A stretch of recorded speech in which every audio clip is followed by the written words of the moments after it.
Hi there, and welcome to Enterprise AI Defenders, a show that highlights how enterprise security executives are using innovative technologies to stop the most sophisticated cyber attacks. In each episode, Fortune 500 CISOs share how AI has changed the threat landscape, real-world examples of modern attacks, and the role AI can play in the future of cybersecurity. I'm Evan Reiser, the founder and CEO of Abnormal Security. And I'm Mike Britton, the CISO of Abnormal Security. Today on the show, we're bringing you a conversation with Eric Brohm, Chief Information Security Officer at Wyndham Hotels Resorts. Wyndham is the world's largest hotel group, offering nearly 10,000 properties in 95 countries across 24 global brands. In this conversation, Eric discusses how AI is fast becoming an indispensable tool for cybersecurity teams, the potential of AI in risk-based decision-making, and the growing trend of cybercriminals using AI.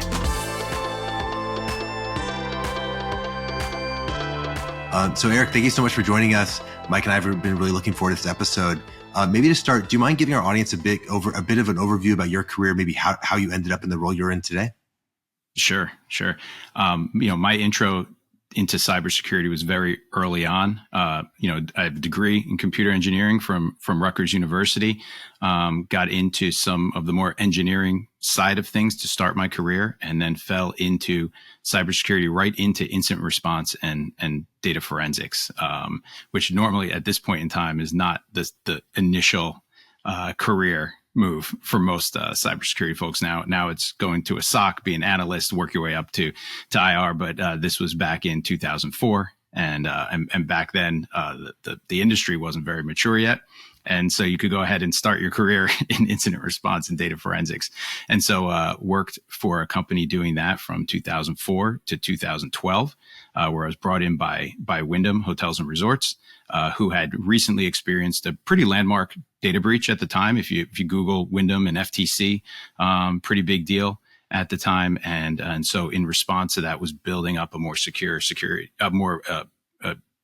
fulsome security organization, bringing folks in from the outside who had real professional experience in that. And I was part of that influx of folks, and just continued to grow my career at Wyndham, now ultimately becoming the Chief Information Security Officer. Was there a moment kind of in your career where kind of something clicked for you, or a light bulb went off, or like, okay, like cybersecurity is where I want to kind of spend my time and my energy? Yeah, it was when, in doing incident response, just how much fun this was. As I mentioned, my degree was in engineering, and so engineering to me equates a lot of problem solving in terms of the way of thinking. And when you're parachuting into these scenarios where someone's in the midst of a breach and having to problem solve very quickly, and it was a new scenario each and every time. It was you have that moment where you go, wow, I really, really like my job. I'm really enjoying what I'm doing, and it's hard and it's difficult and it's challenging and it's stretching me, but I'm really, really enjoying it. And then just the community of people as well. I think a lot of times you can find yourself in an industry where you might enjoy the industry, but you might not enjoy the average person in that industry. I've heard that from a number of folks. I won't mention the industries, but I think most of us know folks in that type of thing. And in cybersecurity, generally really, really enjoy the people that I'm working with. Very like-minded, always very collaborative from within teams internally, like at Wyndham, but to even externally with some of our competition in the hospitality industry. We work very, very closely together because we compete on room rates, we compete on occupancy. We don't compete on security. We all want to do well. We want people to feel secure staying in hotels across the board, right? So what's bad for Wyndham could be bad for the rest of the hospitality industry if guests lose trust that they can either swipe their credit card or book online a hotel. And so I just really enjoy the people as well within cybersecurity. Eric, one of the things, technology innovation today is probably moving at its fastest pace we've ever seen. There's broad enterprise adoption of SaaS, everything's in the cloud, and it's definitely beneficial from a business perspective, but that also changes how we approach security. How do you see the threat landscape changing in today's cloud-first world? Yeah, I think there's two aspects to that. One is the cloud itself, right? Or enterprises are putting their systems, putting their workloads in the cloud. And then we as security practitioners need to go and help secure that. And some of that is really changing the way the enterprise thinks about security. We're no longer looking at your traditional vulnerability management on a server that's sitting in a data center, right? A lot of these are serverless workloads. And so we're looking at configuration settings in AWS or Google Cloud or wherever your enterprise sits, or maybe even both, and having the right controls and standards around that, and really working as security practitioners to help enforce those within our organization. And wrap them in some best practices. So that's on the cloud side from an internal standpoint for enterprises. On the SaaS piece, where we're utilizing third-party applications, there's so much there. And I think all organizations are doing this now, where they're doing more buying instead of building. They're looking for this best in breed tool for their business to use, and so the different pieces of that. One is identity. Right? There's a login that happens there, and if that login is not secure, this application that you purchased on behalf of your business to use could now be being used by someone else sitting somewhere else that you don't know. So making sure that the identity is wrapped in good security best practices, which includes, nothing groundbreaking there, right? Multi-factor authentication, and utilizing biometrics if necessary, and so that's one piece is the identity of and making sure the person who has access to these applications is the person you intend to, and that what they have access to in those applications is what you intend for business purposes as well. The other side of that is data proliferation. So many of these third parties that we're connecting to then say, hey, I need access to your data to be able to do this. And so whether that's through full upload copies of data and pulling that across, or just an API connection, so that adds a whole new dynamic to this. API security, third party security. What are you doing with our data? And making sure that they have the right, you can wrap your data internally and for your internal applications in best practice, utilizing the right procedures around it. But are your third parties doing that as well? So that's a key. Third party risk is a key consideration now. Identity access management, key consideration when it comes to SaaS. I think about Wyndham and just given the scale of your business, and you probably have a very unique attack footprint. What are some cybersecurity use cases that you guys might have that an outsider may not fully appreciate? There's a few that are unique to hospitality, and I would say retail as well, right? We have an on-site presence, but then we also have a web presence. So someone can come in to a hotel and make a booking, but they could also book online. So we have to cover both. We are not just an e-commerce business. We're just not a brick and mortar business. We're 100% both. And so you need to secure both of those. And in doing so, especially for our customers on the website side, again, is balancing that friction with the friction of security with ease of use. We don't want to make it difficult for someone to come and book through our mobile app or book through our website, but we also need to make sure they're secure. And when it comes to travel, when it comes to hospitality, they're not as tolerant. Everyone understands why for their bank, they need MFA and they need to reset their password if it's not long enough. And if they don't mind that. When it comes to booking a hotel, they don't want that there. They don't see that, but we still have the obligation to protect them and protect their data. So how do we do that in such a way that they feel, this is still really easy for me to use this site, but the data is being kept safe. Their data is being kept safe, and their login or their account is not being used by someone unintended. So that's a piece of it. The other piece is there's a lot of scraping that goes on. Our data is valuable, and so where it used to be that DDoS attacks, things like, and we still deflect DDoS attacks. That's still there, but a lot more of what's there that we're seeing hitting our site is scraping for rooms and rates, so that data can be monetized on the back end of things, and making sure that that type of activity is not being successful. The new one that we've seen, which I thought is very interesting, is comes back to, we have the security now. We have MFA, so you log in and it sends an SMS. Text message. You can select that as one of your MFA options. What we've seen are attacks that are coming in where they send as many SMS. They're not even trying to create an account. They're sending as many SMS text messages as possible, generally to small remote countries. And what's happening is they're in cahoots with the phone carriers at in those smaller countries. And so every time that fee, right, there's a fee, a carrier fee when an SMS is sent, they will overload and flood SMSs to that phone carrier, and then they'll get a kickback on the back end of things. So that's kind of a new way that we're seeing web attacks monetized by attackers. So really, really interesting. Again, it creates that engineering mindset, that challenge of how do we solve these problems simultaneously, and still make it easy for a user to use our website and log in and book a hotel. I imagine Wyndham's like most businesses these days, where the business side is always looking for new technologies to use, whether it's generative AI or whatever the latest, solution or technology is out there. How do you keep pace with them? Because I always feel like security kind of drags behind the business. What are you guys doing to kind of stay in line with what your business wants to use from a new technology perspective?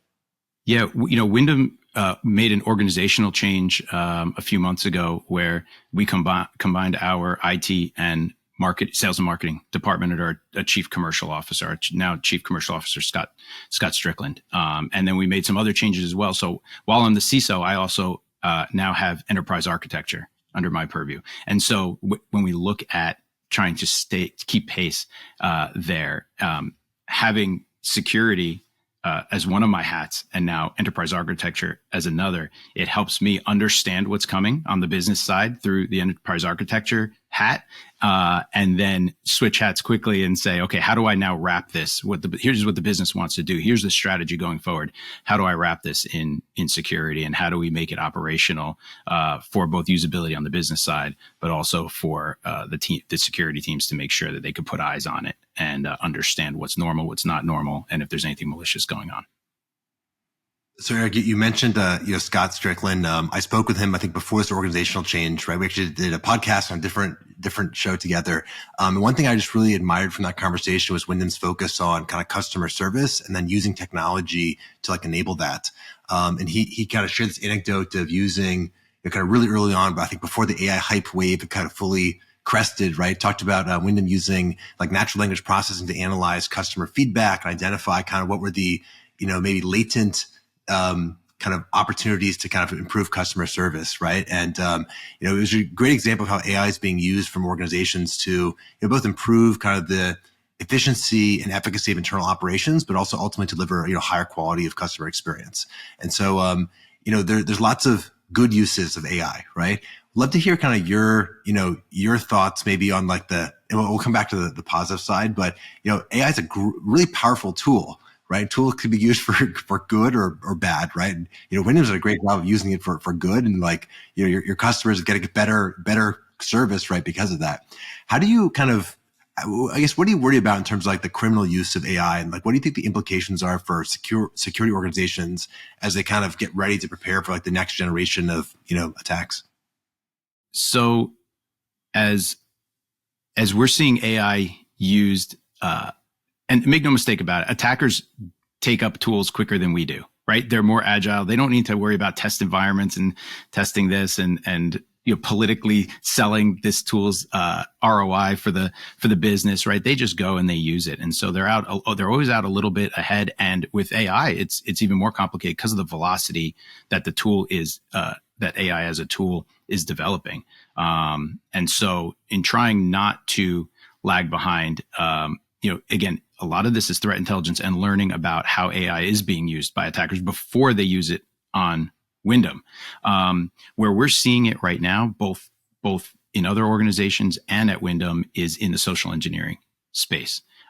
We're seeing it very clearly generate text message conversations going back and forth, impersonating some of our executives. We have had voicemails left where AI is using recordings of our executives and then generating different speech, different words, whatever they type in for them to say, but it's in the voice of our executives. And so, and now not within Wyndham, but we've heard from some of our peers, even video as well, just like you and I are having this conversation now, that deep fake videos are being used to put calls together. And not just one-on-one calls. We're hearing about calls that have multiple people on screen and look very, very good.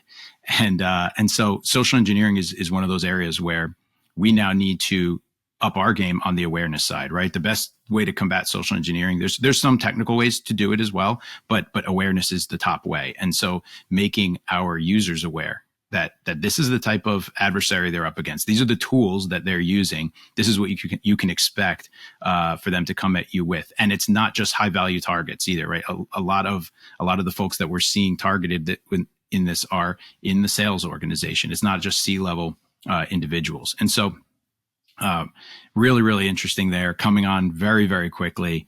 And we'll continue to try to stay ahead of this by, through sharing information with our peers. We are part of, I've mentioned sharing a few times, there is an RHISAC, which is a retail and hospitality ISAC, which we're a part of and very active members in. And that's just been a great community for helping others understand what we're seeing so that they can address it before they see it, and then vice versa, so that we understand what's going on out there and can begin to address it before. So that's how we try to stay ahead. Collaboration. I mentioned, again, kind of circling back, the community was a key piece of why I love being in cybersecurity so much. And that collaboration is what we need to stay ahead as best, or at least try to keep pace with whatever tools the attackers are using. One thing I hear from a lot of your peers is kind of a underlying angst or frustration where they feel like cyber attacks have never been, worse, right? And the kind of charts are going up and to the right, yet like we've never spent more money or energy or time, right, trying to defend. And so like the kind of direction you're kind of, or the future, the immediate future you're painting, right, is a little bit grim, right? Where, it's not good today, right? I think a lot of security leaders feel a little bit underwater, right? Just trying to defend against the basic stuff. You're talking about a world where a couple of years from now, where every petty criminal has access to ChatGPT 7, they're doing everything you just described, but like now it's more accessible, it's easier, it's more, more possible and accessible to personalize at scale. Like it just feels like we're going this like unsustainable route. Like how do you think about that? And like, what do you think we need to be doing as a cybersecurity community to kind of get ready for that, upcoming future? Yeah. I think we need to push our vendors to utilize, artificial intelligence as well. Now, I don't see a future where it's just machine versus machine in that respect, but I do see a future where SOC analysts can react much more quickly to things. They don't need to get the syntax right in a search query.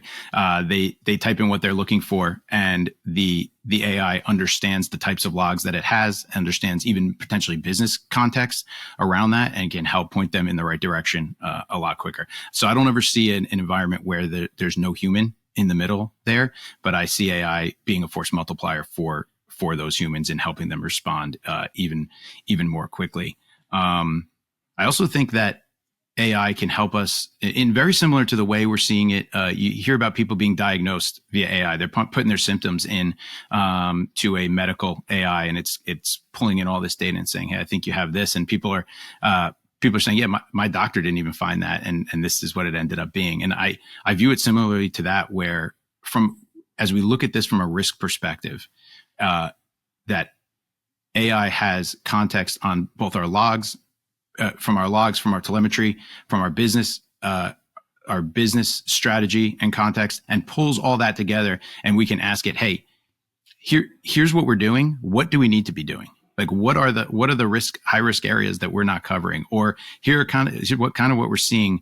What do we think this issue is? What do we think this attack is?" And helping us essentially diagnose those things quicker, so that we can treat them quicker, maybe even stay ahead. We look at the industry of adversary emulation has been really big. If we think about AI in that space, where I can point AI at my environment and it knows what I have on the what security controls I have on the back end. It knows what my vulnerabilities are on the front end, and says, "Hey, if I were an attacker, this is probably what I would do." And so that helps us drive smart investment and getting ahead based on AI helping us with those risks. So I don't think that's 3-5, that's probably 10 years down the line, like that level of simplicity that I was just describing. But I think we can get there. So I don't think it's hopeless. I think we need to recognize the same way that attackers are using AI as a tool, that we need to start using AI as a tool, and we need to continue to push each other and push our vendors to develop, to get better quickly and help keep pace. you kind of mentioned like there's all this kind of organizational context, and I mean that very broadly, right? That is kind of hidden from the outside world, right? ChatGPT will give every criminal access to all the data that's public on the internet. There's some kind of organizational context, right? That kind of the good AI can use. To what extent do you think that's going to give an advantage long term, right? Do you think the advantage in the long term accrues to the defenders, right? Because of that, additional knowledge and information that kind of the good guys AI has access to? I think it helps close the gap. There's still, as much as I talk about the community and the information sharing and the threat intelligence, there's a lot more of them on the bad guy side than there are of us. And they have the ability to play around with the tools and, a lot more than we do. It's the old phrase, right? We need to be right every time. They only need to be right once, that type of thing. So when you just think of it as from a probability standpoint like that, very hard to get ahead of that, but certainly possible to close the gap in the future. And so, and I look forward to I believe we can get there as a community. So Eric, I think you bring up some great use cases for AI on the defender side. I think the one thing, that always concerns me is because of all the hype with AI, how do you sort out with all the vendors? Because, if you've been to RSA, been to Black Hat, every single vendor has some sort of claim to using AI in their solution. How do you kind of sort out the fact and the fiction and find, those organizations, those suppliers and vendors and solution providers that are actually using AI for benefit versus, they want to capture the marketing hype? That's an excellent question. And I think proof of concepts, proof of values have become more important than ever before, because it might even work the way that they are saying it's working, but it might not be a good fit for your business, right? These tools are the way they operate, and what they need and the context that they need, or certain specific telemetry that they need in order to function in the way that they were meant to, just might not be a good fit for your business. I'm not calling them all liars, but it might just not be a good fit. And so we do find, so I guess, we think about if we're becoming more efficient in the SOC analyst world, how do we use that time, some of that time that we're getting back? And I think we use it to test out new tools and see, do these fit? Does this make sense for, in my case, Wyndham? Does this make sense for Wyndham? Is this what we need to close our gap? We can't just chase the shiny object anymore. Is this the right tool for us? Does this meet when we look at risk? Where are my highest risks? And does this close the gap on that risk? It's no longer just saying this is the new hot tool. I think we want to go get it, or this just got acquired by this. Let's jump on that bandwagon. So I think to the short answer to your question is, I think a lot more testing needs to be done. Now, the plus side is, going back to the SaaS piece, is that can be done easier than it used to be. We're not standing up these monster servers that every system now needs to connect back into. And, POCs were so difficult back then and so expensive to do for everybody involved. And now with these SaaS tools, it's like, just give us access to this, set up an API connection, and we can show you within X amount of days that whether or not this product is going to work the way you want it to for your organization. So I think we leverage that. We leverage the fact that POCs can be done easier than before, and we make sure we test what's working for us, and is there validity to what they're saying, the value that they're saying they can provide. So you can imagine if you took like all CISOs in the world and you ranked them on a scale on how bullish or bearish they are on AI, you get people all over the spectrum, right? There's some people that will say AI is going to solve everything in cybersecurity, right? And this will be like, hey, this is all marketing hype and like it's just all distraction from like the main stuff, right? Like, I guess love to hear your view on, to the bearish people, what's an area you feel like AI can have a real, a really solid impact, right? A tangible impact, right? In the, in the next, let's say, year or so in the short term. Then kind of conversely, on the other side of the spectrum, what's an area where you feel like there's a lot of hype around this thing, but it's like, hey, that's just, AI is not going to be a silver bullet over there? Yeah, I think both of them are on the analytics side, right? That's what everyone looks at, is what is it doing with our data? You have the bearish people that says, no, this is just, it's a tool like any other tool. It's not going to make a difference. It's absolutely going to make it. I mean, we've seen that piece of it. We've seen already. I wouldn't say I was been surprised by it, but we've seen it where on the analyst side, doing threat hunting, and I'm saying, oh, this is so much easier now that I can do that. I can do so much more than I was doing before, and I can do it so much quicker. And so that's here pretty much today. I think it's going to get much better in the next few years, but you can really start to see some value out of that today. So that for any naysayers, I would tell them to look a little bit closer in some of the areas of analytics and what AI is doing there. And certain vendors are doing it better than others, but it's definitely there. For the overhypers who think that it's just going to be the CISO looking at a bunch of screens and pressing one or two buttons, we're not going to get there. In the same way that I'll compare it to what generative AI is doing with in the journalism industry today, right? It can write articles for them, but you can still kind of there's still some things that are going on where you can tell, and it's not quite the same. And where some publications had shifted to so much AI, they're now pulling back on that and saying, okay, we really still need an editor here. We still need some editors to look through these things, make sure the facts are correct, do their job. And that's how it's going to be within cybersecurity. It's going to be a force multiplier for our analysts, but you're still going to need the analysts there to check whether or not something is indeed bad, whether or not the information that it's getting in the context that it's giving is all validated. And then especially if it's taking any action, right? This idea that there's going to be an AI system that just starts shutting down ports on firewalls and blocking things is I mean, you could go ahead and try that. I think it'll go pretty bad pretty quickly.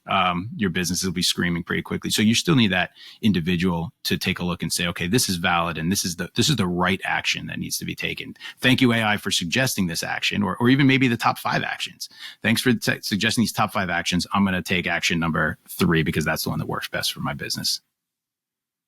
Yeah, and I do agree with your assessment, but I do think there will be impact on the workforce. Where do you think that impact lies? Is it going to be shifting away some of the more mundane analysis work? Is it going to be how you profile and look for candidates? Are you looking for candidates that are more comfortable using AI? What do you think the impact's going to be as we move further into this AI-fueled world? Yeah, I think it'll have some. I mentioned it's not going to eliminate analysts entirely. Will it scale down the need for the quantity of analysts, like butts in seats? Sure. Will it also create an entirely new piece of cyber where, if you think about what pen testers used to need to do, penetration testing was just run an SS scan, see what vulnerabilities are there, and then do A, B, and C and try to exploit. And now it's become so large, it's broached into application security and all of those. AI is a piece of that as well. Like a pen tester who knows the right queries to write to get the data out of the back-end AI system that it wasn't supposed to give them, right? If you think about it almost like a SQL injection, right? What's the input here that gets me the output that I want, that the person who designed the system doesn't want me to have? How do I get that back-end data? And so that's an entirely new skill set that's up and coming, that's going to create a whole new area of an enterprise security team that doesn't even exist today. So I think total quantity of security team members will stay roughly the same. It'll just shift from the analyst seat into more of a piece of AI, AI security, specific security. So at the end of the episode, we'd like to do a bit of a lightning round, try to get your kind of quick takes on something. So you're looking for kind of like the one tweet answer. So maybe like five questions or so here. So maybe we'll kind of end with that. Maybe Mike, do you want to kick it off for us? Sure. So Eric, what advice do you have to give to a security leader who's stepping into their first CISO job? What's something they might overestimate or underestimate about the job? You're probably going to underestimate the value of the relationships with the business. Spend time investing in those relationships right from the get-go. It will make you more successful across the board in understanding what the business needs, and it'll make it easier for you to roll out your security initiatives because of your partnership with them. What is the best way for a CISO to kind of stay connected to the business and make sure they have, high quality and high frequency of, touch points for those relationships? Go get those touch points. I mean, we're not in many organizations aren't in offices anymore. I would say walk down the hallway, but for many of us, that's not a reality anymore. But put the time, put the one-on-ones on the calendar. And even if you don't have anything to talk about, keep the one-on-ones. As executives, we're so quick to go, oh, I'll take that time back on my calendar. I don't have anything pressing. spend the time building the relationships and developing those, and it will pay dividends. What do you believe will be true about AI's impact on cybersecurity that most people would believe to be science fiction? Kind of looking for your kind of contrarian take on, what you think the impact's going to be. I know you kind of already answered this, so I'd love to hear your quick version there. I think I did touch on it before, that it's going to help us make the actual risk-based decisions of, hey, what are my top risks? What do I need to be investing in? So I actually think it can help us make better business decisions. So I'm coming less from the technical and stopping the bad guys directly and saying, help me make my business decisions based on what you know about my threat landscape, based on what you know from threat intelligence, based on what you know from my logs, and my business context that I've provided you. Tell me where I need to be looking and give me my top 5 areas that I need to be investing in going forward. And hopefully that, again, you gives us some good perspective that we might not have seen or thought of before. And last question, any advice you'd share to inspire the next generation of security leaders? I would say this is still fun for me. I mentioned it was fun when I was doing incident response and forensics. A lot of people think that, okay, once you go into management, it stops being fun. It becomes just your regular desk job and you're now just management. And it is still fun to this day. You still get that sense of, hey, I'm working on stopping bad guys and for within my company, but then also externally as I share information with other organizations, I'm helping the greater good by being a part of this. I'm a part of it in a different way, but still a part of it, and the people are still great in it. And so if you're in it, I would say keep going, stay in it. It's great. It's a lot of fun. It's only getting more challenging, which again, I think is a benefit. And if we can support each other, right, within security, there's this sense of if I mess up, it's all on me. I think it's really important for cybersecurity leaders and just teams in general to understand that you win as a team. You take your wins as a team, you take your L's as a team. We're all in this together across the board. And I think that's a really important characteristic of the cybersecurity industry that's very, very common. And I love that about it. Well, that inspires me. And Eric, I think your passion, energy, and the joy you get from, helping the good guys win here is very obvious just from this conversation. So really appreciate you making time and looking forward to chatting again soon. Yeah, this was great. Mike, Evan, appreciate both of you. That was Eric Brohm, Chief Information Security Officer at Wyndham Hotels and Resorts. I'm Mike Britton, the CISO of Abnormal Security. And I'm Evan Reiser, the founder and CEO of Abnormal Security. Thanks for listening to Enterprise AI Defenders. Please be sure to subscribe so you never miss an episode. Learn more about how AI is transforming the enterprise from top executives at enterprisesoftware.blog. This show is produced by Josh Meir. See you next time.